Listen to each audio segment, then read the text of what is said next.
These iconic brands went from all-American staples to endangered eats. At one point, Kraft controlled 40% of the US cheese market. It's good. I do like it. And believe it or not, a Jell-O dish like this was once a dinner party delicacy. And Twinkies, well, they were everywhere. So, what went wrong? And can they recover? Kraft cheese has been a staple in American kitchens for over a century, but in recent years, people have been reaching for healthier options. So how did the craze for processed cheese start? And will Kraft survive? The Kraft story began in 1903 when Canadian-born businessman James L. Kraft moved to Chicago and started selling cheese out of a wagon. Business was so successful that in 1909, Kraft and his brothers formed their own cheese company. A few years later, they opened a factory in the small town of Stockton, Illinois. It was here that J.L. Kraft took on the challenge to turn leftover scraps of cheddar cheese into a longer-lasting product with consistent taste. Now look, J.L., you know it'll never work. When you heat cheese hot enough to make it keep, it's going to separate. But it did work. Kraft discovered that if he heated the cheddar with an emulsifier, it would create a smooth cheese that would have a much longer shelf life. He was making what we now call American cheese. And in 1916, Kraft became the first person to patent this process. His invention couldn't have come at a better time. When the US military deployed over 4 million soldiers in World War I, it needed a huge supply of non-perishable food. The army bought 6 million pounds of cheese from Kraft, over £1.50 per soldier. By 1921, Kraft was selling 1,000 tons of cheese per month. Kraft built on this success by acquiring competitors like the Velveeta Cheese Company in 1927 and merging with the Phoenix Cheese Company the following year. In 1929, Kraft's annual sales surpassed $86 million. The 1930s would see another masterstroke, a box of elbow macaroni with a foil package of Kraft cheese. Macaroni and cheese makes a hit, and it's simple with Kraft macaroni and cheese dinner. Only a nickel a serving, too. And once again, the timing couldn't have been better. The United States was in the late stages of the Great Depression, and a box of Kraft macaroni and cheese could feed a family of 4 for only 19 cents, or roughly $3.50 today. It was an instant hit. Kraft sold 8 million boxes in the first year. Sales continued to rise during World War II, when ration coupons could be traded in for Kraft's macaroni and cheese dinners. And just as it had in the First World War, Kraft supplied tins of cheese to the US military. The next game changer came in 1950, when Kraft invented a way to slice processed cheese. Fabulous flavours, and so quick. Mum said it took them no time at all to make enough for the party. Trouble with Kraft cheese slices is they're so good, there's no such thing as enough. And 15 years later, it launched the now ubiquitous individually wrapped slices. Singles are individually wrapped, so every single one stays fresh, even if it's the last one in the package. Luckily for Kraft, Americans' appetite for cheese was skyrocketing. By 1980, Americans were consuming 17.5 pounds of cheese per capita, more than twice as much as in 1950.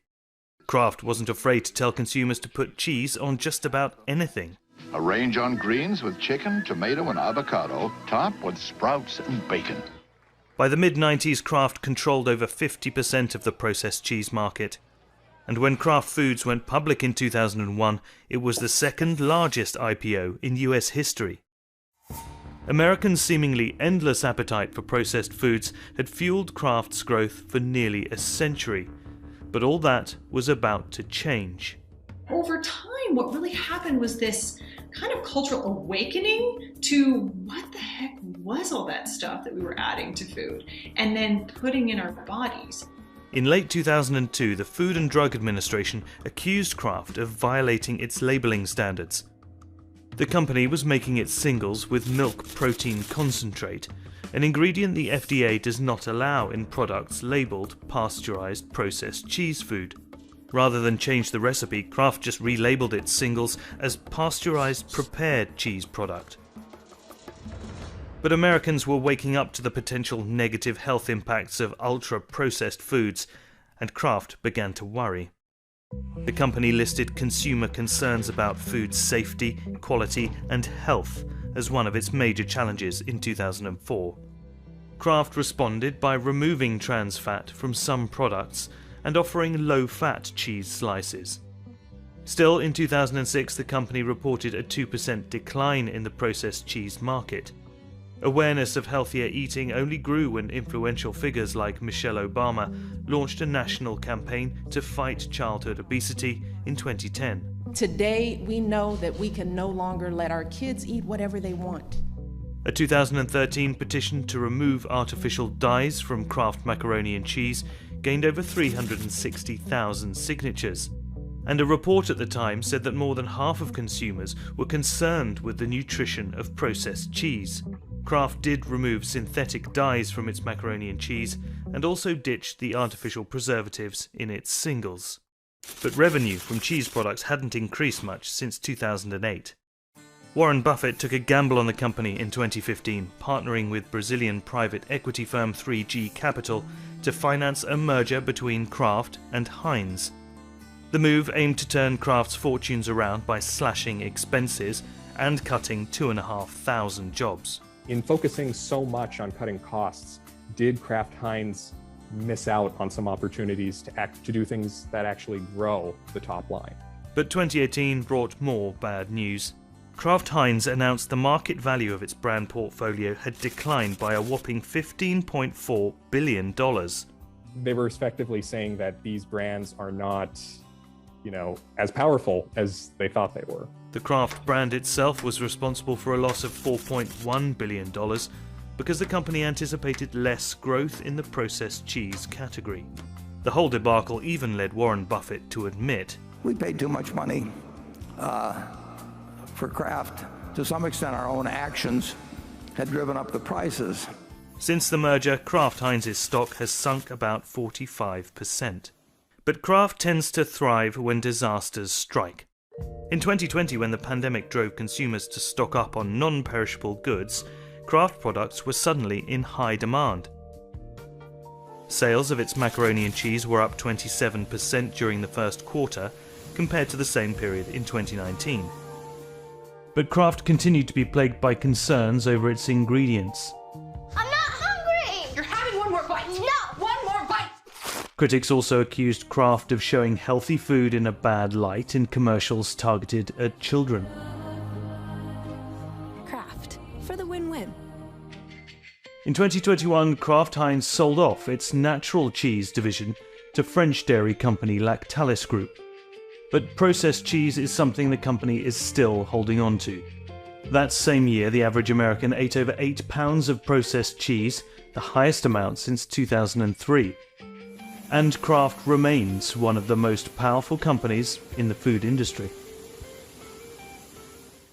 Jell-O was once a beloved dessert for the American upper and middle class. But after its peak in the 1960s, sales plummeted. So what happened? And can they win over the next generation of customers with new packaging and ingredients? Before the pre-packaged boxes and colorful jiggling cups we've come to recognize as Jell-O, gelatin was served in the Middle Ages. Gelatin is made of collagen, and early recipes involved melting and filtering pigs' ears and feet. It eventually became a status symbol because you needed to have access to a lot of meat to have enough bones to boil. You also needed a large staff to do it, and somewhere cool to store the gelatin so it could set properly. The jiggling dish was served to European royalty, and it eventually made its way across the Atlantic to the United States. Soon, people were looking for an easier and faster way to make gelatin. But early attempts just didn't taste that great.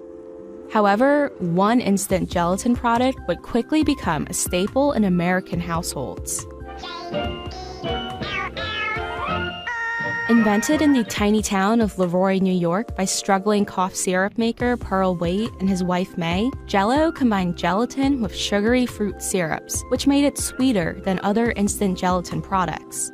But the small-town couple didn't know how to market Jell-O. So in 1899, they sold the patent for $450, the equivalent of almost $14,000 today, to orator Frank Woodward of the Genesee Pure Food Company. Just 3 years later, Jell-O sales rose to $250,000, or $7.4 million today. Jell-O found its success in a series of highly strategic and successful advertising campaigns.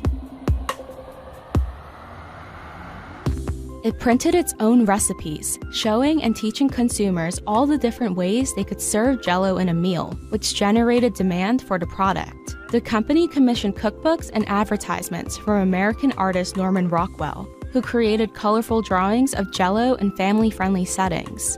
This helped to establish the company's wholesome reputation. In 1923, the Genesee Pure Food Company changed its name to the Jell-O Company. 2 years later, the Jell-O Company became part of a larger food empire, which would eventually become General Foods Corporation. When the Great Depression hit, recipe books promoted Jell-O as an affordable food option, highlighting its ability to preserve foods and transform just a few ingredients into a satisfying meal. And during World War II, Jell-O salads became a creative way to put meals together with rationed goods. Convenience also began to play a bigger role in the meals people prepared. In World War II, when you had many more women mobilized in the workforce and people were looking for something easy, it was probably much easier to just make some Jell-O and stick it in the fridge for the next day than to try and bake a cake or make a pie when fat was rationed. And in the post-war era, elaborate Jell-O salads became a popular choice for home events like dinner parties. These were sort of public events in a private space, so it was important that you impressed your guests. But the qualities that once made Jell-O a staple in American homes started to backfire. While Jell-O's low price point made it accessible during hard times like the Great Depression, its cheapness also degraded gelatin's once glamorous reputation. Not to mention, Jell-O's association with wartime rations made it less than appealing to consumers who no longer had to stretch out ingredients. So by the 50s, gelatin was seen as something to stick leftovers in, or serve to kids. And by the 70s, Jell-O sales began to decline. In response to its slipping sales, Jell-O hired comedian and actor Bill Cosby as a spokesperson in 1974. The partnership is one of the longest celebrity endorsements in American advertising history, lasting 29 years. At the time, Cosby's endorsement helped boost sales, but Jell-O took a hit as it ramped up production of its pre-packaged single-serve cups. It was seen as a snack food for children, something served in a school cafeteria or in a hospital, not a filling meal for a family. Tobacco conglomerate Philip Morris bought General Foods in 1985, and in 1989 merged it with Kraft Incorporated, creating Kraft General Foods. When the low-fat diet trend emerged in the 80s and 90s, Kraft tried to market Jell-O as a diet food with fat-free flavors to keep up. So in the 80s, there were all of these products where manufacturers were trying to take away the fat and then add a bunch of preservatives and other ingredients and sugars to make the food still palatable without fat. But for Jell-O, doing this wasn't enough to turn things around. Instead, it now had the added reputation of being a diet food, which only increased in the early 2000s as Jell-O pivoted to promoting its sugar-free products to take advantage of the Atkins diet craze. When that didn't help bounce sales back, Jell-O attempted to play up its family-friendly reputation. And although consumers had embraced Jell-O during the Great Depression as a way to cut costs, the Great Recession didn't seem to have the same effect.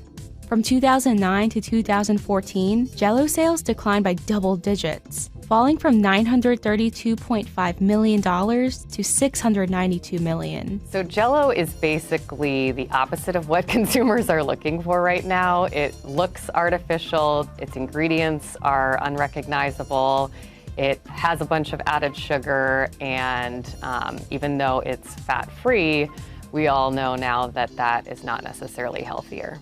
So, is this the end? Despite its falling sales numbers, Jell-O remains popular in places like Salt Lake City and the surrounding area, otherwise known as the Jell-O Belt.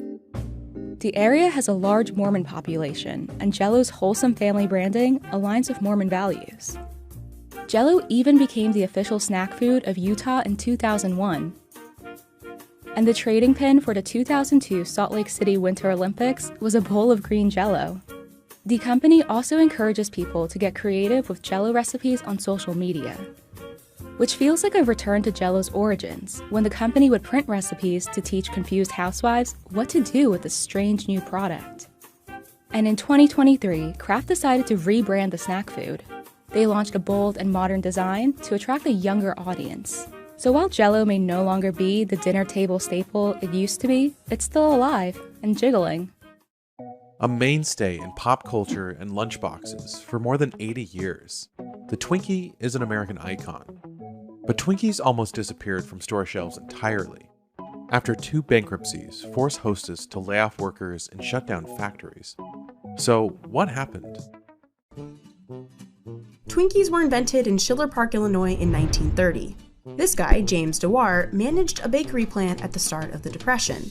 He wanted to make better use of expensive strawberry shortcake equipment sitting unused when strawberries weren't in season, so he stuck banana cream in a shortcake. Dewar sold the Twinkies in packs of 2 for 5 cents. When bananas were rationed during World War II, the simple vanilla cream we know today became the filling. In the next 2 decades, Twinkies and its parent brand Hostess dominated the packaged cake market. Marketed to children in everything from TV commercials to Batman comics, Twinkies rose to the status of a cultural icon. You're getting ready for school. Here's a swell dessert that you can take along with you. A package of 2 big Hostess Twinkies. The Hostess snack cemented itself in kids' lunchboxes across America. It was an affordable indulgence for families. It was just so woven into the fabric of the culture of America. In 1971, the brand introduced its mascot, Twinkie the Kid. It's Twinkie the Kid! Yahoo! The anthropomorphic cowboy Twinkie became popular among kids for sharing his namesake cakes. But growing talk of Twinkie's high sugar content would soon butt heads with the brand's kid-friendly marketing. First, the Federal Trade Commission came down on Hostess for false nutritional claims. The agency concluded that sugar was the main ingredient in Twinkies. And then in '79, the trial of a San Francisco man charged with murdering the mayor gave rise to the term Twinkie defense. The defense team argued he had diminished capacity thanks to his addiction to Twinkies, and the murder charges were lessened to manslaughter. It was a trial that balked at the wholesome cake brand Hostess was trying to build. Fresh, wholesome Hostess meets my tough standards. So when I say yes, it's Hostess. Then began a string of new owners for Hostess. In the 70s, telephone company ITT ran Twinkie's parent company. In the 80s, the dog food maker Purina acquired Hostess. And a decade later, it landed under the ownership of Interstate Bakeries Corporation. The sale created the largest baking company in the US, with at its peak 58 factories, over 10,000 delivery routes, a boost in Twinkie sales, and $3.2 billion in total sales. But in the late 90s, America's changing tastes would soon spell trouble for the sugar-packed Twinkies. With the growing popularity of low-carb, Atkins, and later the South Beach diets, some Americans were becoming more health-conscious. Loaded with calories, sugar, and preservatives most people hadn't heard of, let alone could pronounce, Twinkies became a casualty of the health revolution. Sales fell and then flattened. In October of '98, because of missed earnings, shares dropped 25% in just one day. But it wasn't just the product that was the problem. Pensions and raw goods got too costly. As other food companies were modernizing manufacturing, Hostess ran inefficient factories, operating at 54% capacity utilization. That's very poor in the manufacturing world. The company also relied on a tired delivery system. A DSD model, direct store delivery model, has really high costs because you've got trucks, drivers, gas, insurance that you have to pay for. And you're going to every store in America every few days to drop off product. Delivery alone ate up 36% of revenue. An important way to capture this moment in time would be by filling a national time capsule. In 1999, President Bill Clinton included a Twinkie in the National Millennium Time Capsule, so Twinkies still had a huge fan base. But by then, the damage to Hostess's bottom line had been done. By 2004, with $700 million in debt, Twinkie's parent company, Interstate, filed for Chapter 11 bankruptcy. Over the next 5 years, Interstate cut 7,000 employees and shut down 8 factories. The company came out of bankruptcy in 2009 and rebranded itself Hostess Brands. But it didn't work. But unfortunately, many of the legacy problems that really hampered the company didn't get solved through that bankruptcy. Then the recession took a huge hit on Hostess's bottom line, with year-over-year sales down 20%. To make matters worse, a worker strike and labor disputes soon followed. That fight turned into production stopping, and the management team then threatened to shut the company down, given pressure from its creditors. And that's exactly what happened. By January 2012, with nearly $1 billion in debt, Hostess Brands filed for Chapter 11 bankruptcy again. The company that makes Twinkies, Wonder Bread, and Ding Dongs announced this morning that it is going out of business. In November, Twinkies were pulled from shelves, and headlines across the country reported the death of Twinkies. Customers started, honestly losing their minds over it. People who would have never cared about Twinkies, in fact, suddenly wanted them, right? Or thought, oh my God, well, if they're going away forever, I need to stock up. The rush was on to grab the last of those tasty treats. People scrambled to get the last Twinkies off those store shelves. It was like the death of a piece of Americana. In December 2012, Hostess began laying off all its employees. Things were looking bad for Hostess. But this guy still saw value in the nostalgia attached to the brand. There was a real brand here, and it's hard to kill a good brand. Andy is half of the duo credited with saving the Twinkies. If you polled people age 20 and over, there's 95% brand awareness. I mean, it's unbelievable. It's not every day that you can buy a brand like this that's ubiquitous in consumers' mind and has leading market share, had $1 billion in revenues, and an 80-year legacy. After the second bankruptcy, Andy approached legendary investor Dean Metropoulos about joining him in rescuing Hostess. Dean had turned around Bumblebee Tuna, Chef Boyardee, Vlasic Pickles, Half Blue Ribbon. Dean's reputation historically really fit well for this. But unlike the first Hostess bankruptcy, in 2012, there was no coming out of it with a simple restructure. That bankruptcy process was unique because it turned into a true liquidation and what's known as a 363 asset sale process. Basically, what was left of Hostess was sold for parts. Instead of having to inherit that expensive delivery system, underfunded pension plans, and old union contracts, Andy could cherry pick what he and Dean actually wanted and forget the rest. So the two showed up to the 363 asset sale ready to fight for Hostess. Not one buyer showed up other than us. Anybody could have showed up and topped our bid, and nobody showed up. It was frankly very surprising to me. Andy and Dean purchased Hostess for $410 million. Out of the sale, they got the Hostess brands, including Twinkie, recipes, and 5 factories. That's it. There was no employees, there was no ingredients, there was no inventory, and I have to tell you, it was very odd during diligence walking through plants where when you walk in, they're empty, and the person who's walking you through the plant has to turn on the lights. And quickly, Andy and Dean got to work fixing the company. First, they tackled that delivery system. The old company did direct store delivery. We were going to transform it into a distribution to warehouse model. Instead of going direct to every grocery store in America, you then go to Walmart's distribution centers or Kroger's distribution centers instead, and then they ship it out to their various stores. But in order to move Twinkies through a warehouse, they first had to increase the shelf life. Historically, Twinkies only lasted 25 days. People would put Twinkies in their earthquake shelters because everybody had this perception that Twinkies would last forever. That really wasn't the case. Andy and Dean invested millions to develop a Twinkie that tasted the same, but lasted longer. We're at first able to get the shelf life to 45 days and then ultimately to 65 days of shelf life. And so that really helped get the retailers comfortable that they could take it into their warehouses and that the product quality would not be compromised. The new recipe and warehouse delivery model helped cut delivery costs by 20%. It also meant Hostess could affordably deliver Twinkies to drugstores and dollar stores, markets they'd never reached before. Dollar General became one of our top 5 customers. Next up, Andy turned to factory efficiency. Andy and Dean wanted to be able to make $1 billion worth of cake yearly, but with 1/9 of the labor and 1/5 of the factories. We ended up getting to 85% capacity utilization plus. Finally, the duo worked on innovating the product line with smaller pack sizes and mini Twinkies. Those products really didn't get the resonance in the marketplace, and so then we just jumped wholeheartedly to embrace the brand, embrace what you are, which is indulgence. The team had to make all these changes in a matter of months.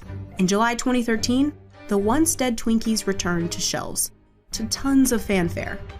The world is a better place tonight because Twinkies are back. The tagline was the sweetest comeback in the history of ever. It all went viral. It was really kind of unbelievable. A lot of that, frankly, that excitement and buzz, ironically, could have never come about if Twinkies never came off the shelf. The trite saying is what? You don't know what you've got until it's gone. Twinkies quickly sold out in stores across America. During our first year, we had $555 million in revenues from nothing, with profit margins of 27% in a company that lost money and had to go bankrupt twice. By 2015, Hostess was making 1 million Twinkies a day, $400 million a year, and $180 million in profit. At the time, Twinkies made up 80% of the company's product output, and the success just kept rising. In 2016, Apollo and Metropolis took Hostess public. The IPO valued the company at $2.3 billion, nearly 5 times what Andy and Dean had paid for it. Apollo and Metropolis's gamble that Americans still love Twinkies had paid off. But was the beloved snack revived for good? The coronavirus pandemic helped Hostess. As people stayed indoors more, they bought more processed foods at the grocery store. By the end of 2020, the company's net revenue had reached $1 billion. And in September 2023, the jelly giant Smucker's secured a takeover of Hostess brands for $5.6 billion. Having come back from the brink, it seems America isn't ready for a life in a post-Twinkie world just yet.